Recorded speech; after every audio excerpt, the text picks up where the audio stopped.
چودھری صاحب سے میری پہلی ملاقات تو جب ہوئی جب میں دوسری جماعت میں داخل ہوا۔ جس وقت میں درجہ اول میں آیا تو دیکھا کہ چودھری صاحب مرغا بنے ہوئے ہیں۔ اس مبارک پرند کی وضاحت چودھری صاحب کو مجبوراً تھوڑی دیر کے لیے اختیار کرنا پڑی۔ وہ میرے پاس آ کر بیٹھے اور سبق یاد کرنے کے وجوہ اور اس کے خطرناک نتائج پر گفتگو رہی۔ ماسٹر صاحب کے ڈنڈے نے یہ عارضی صحبت درہم بھرم کر دی۔ میں تو گرفتار تھا اس لیے بچ گیا، چودھری صاحب الگ بٹھائے گئے۔ یہ میری ان کی پہلی ملاقات تھی۔ اس کے بعد کالج تک ان کا ساتھ رہا۔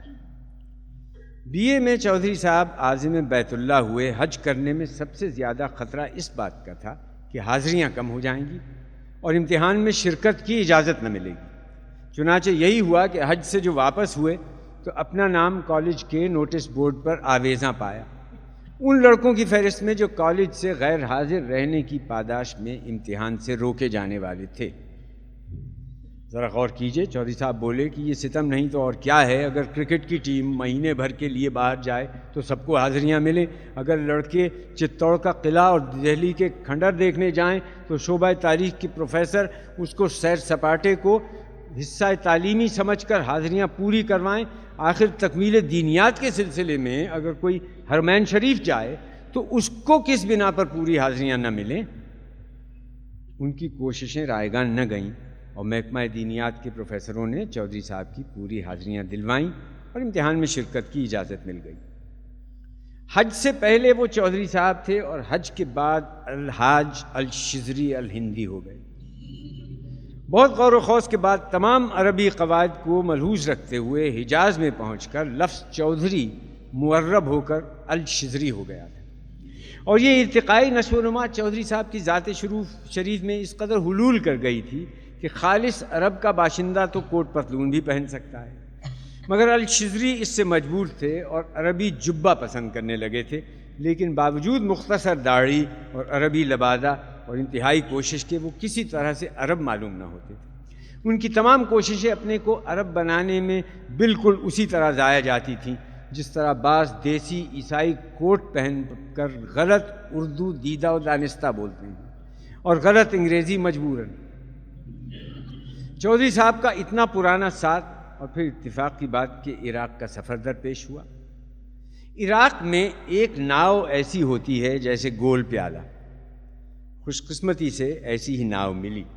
میں تو چپ کھڑا رہا اور چودھری صاحب نے ہندوستانی عربی یا بالفاظ دیگر عراقی اردو میں بات چیت شروع کر دی۔ خدا معلوم انہوں نے کیا کہا اور ملاح نے کیا سمجھا، مگر نتیجہ اس گفت و شنید کا یہ نکلا کہ ہم دونوں ناؤ میں بیٹھ گئے اور دریا کی سیر ہونے لگی۔ اس ناؤ کی تعریف کے چودھری صاحب نے پل باندھ دیے، کہنے لگے اس ناؤ میں خاص بات یہ ہے کہ بھنور یعنی گرداب میں پڑھ کر بھی نہیں ڈوبتی۔ چونکہ لفظ عمیق جانتے تھے اس لیے تمام تر دریا کی گہرائی پر گفتگو ہوتی رہی، اور ملاح سے انہوں نے اس خوفناک بھنور کی طرف انگلی اٹھا کر کہا، واللہ الغریق کشتی من الگرداب۔ لفظ گرداب پر انگلی سے بھنور کی شکل بنائی اور بھنور میں ناؤ لے چلنے کا اشارہ کیا۔ میں نے کہا خدا کے واسطے میرے اوپر رحم کرو، میری سنتے ہی نہ تھے۔ نتیجہ یہ نکلا کہ میں چیختا پیٹتا رہ گیا اور ملاح نے تیزی سے کشتی کو لے جا کر گرداب میں ڈال دیا اور کشتی نے چرخ گھومنا شروع کیا۔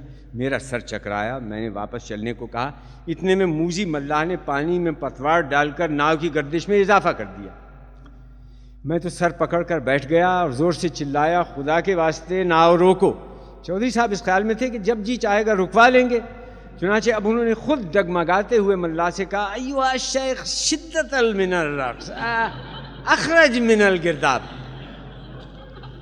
بانگڑو ملاح واللہ عالم سمجھتا ہوگا یا نہیں کہ فارسی میں بھنور کو گرداب کہتے ہیں، اور پھر الشذری اور خود اس کے عربی کپڑوں کی پھڑپھڑاہٹ اور دریا کا شور اور پھر لٹو کی طرح ناؤ کی گردش، سمجھنا تو درکنار ملاح نے سنا بھی کہ نہیں۔ اس نے سنا اور نہ سمجھا اور نہ سننے یا سمجھنے کی کوشش کی۔ اللہ کا نام لے کر دانتوں سے اپنے ہونٹ دبا کر ایاغ کہہ کر زور سے پتوار پانی میں ڈال کر ناؤ کو اور بھی گن چکر بنا دیا۔ میں آنکھیں بند کر کے چلا کر سجدے میں گرا۔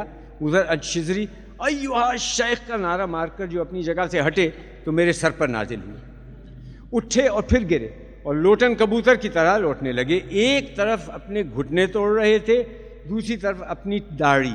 اور تھوڑی سے میری پیٹھ، ان کی تھوڑی میری پیٹھ پہ اس طرح لگ رہی تھی، اس کا اندازہ اس بات سے ہو سکتا ہے کہ میں ایسے وقت میں بھی پچھتا رہا تھا کہ ناحق میں نے کہہ سن کر ان کی داڑھی کم کرائی۔ میں سجدے میں پڑا، چلائے جا رہا تھا، خدا کے واسطے نکلو۔ ادھر الشذری بوکھلا کر کہہ رہے تھے، اے شدت من الرقص، اے ایوہا شیخ، خدا کے واسطے اخرج من الارض، ارے مرا۔ ادھر اس ناہنجار ملا نے ایک مرتبہ پانی میں پتوار ڈال کر زور سے چکر کی تیزی میں اضافہ کیا۔ میری یہ حالت ہو گئی تھی کہ سر پھٹا جا رہا تھا، یقین ہو گیا تھا کہ سر چکرا کر اب موت واقع ہو جائے گی۔ لیکن چودھری صاحب اب اس طرف دہائی اور تہائی دینا شروع کر دی، اور میں پڑے پڑے ان کی کوششوں کی داد دے رہا تھا۔ وہ چلا رہے تھے، ابے وہ نالائق، ابے شیخ برہمتک، کم بخت، الشدت من الرقص، ارے اخرج ابے من گرداب، ارے موزی ناؤ نکال۔ چکرا کر وہ میرے اوپر گرے۔ میں نے آنکھ کھول کر دیکھا، ساری دنیا گھوم رہی تھی۔ چودھری صاحب نے دھاڑ کر کہا، ابے الو، ابے ایوہا شیخ، ابے ابن الالو، ابے ابن الخنزیر، قسم خدا کی، ابے خدا کی قسم واللہ ابے مرا۔ ارے بھائی شیخ، ارے من الرقص الشدت، مرے، ابے روک روک، ارے نکال، یا اللہ ایوہا ابا شیخ من الموزی اخرج من الماء الگرداب، نالائق بدماش، واللہ بھائی شیخ بھائی۔ مگر توبہ کیجئے بھلا، ان باتوں سے ناؤ رکنے والی تھی۔ سر پٹک پٹک کر ہم دونوں بے ہوش ہو گئے۔ نہ معلوم کتنی دیر کے بعد آنکھ کھلی تو اپنے آپ کو دریا کے کنارے پر پایا۔ جب ایک فارسی داں حضرت کا ادھر سے گزر ہوا تو معاملہ صاف ہوا۔ ادھر الشذری نے ملا کی شکایت کی کہ ہم دونوں کو اس نے ناؤ میں چرخ دے کر مرا کر دیا اور مزدوری مانگتا ہے۔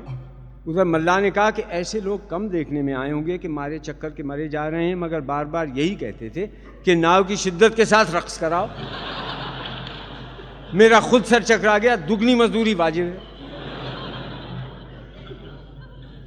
3-4 روز تک دونوں کا حال پتلا رہا۔ یہ سب کچھ ہوا، مگر چودھری صاحب نہ قائل ہونا تھے نہ ہوئے۔ وہ یہی کہے گئے کہ یہ سب شرارت ملا کی تھی، اس نے جان بوجھ کر ہماری لسی بنا ڈالی۔ واللہ عالم۔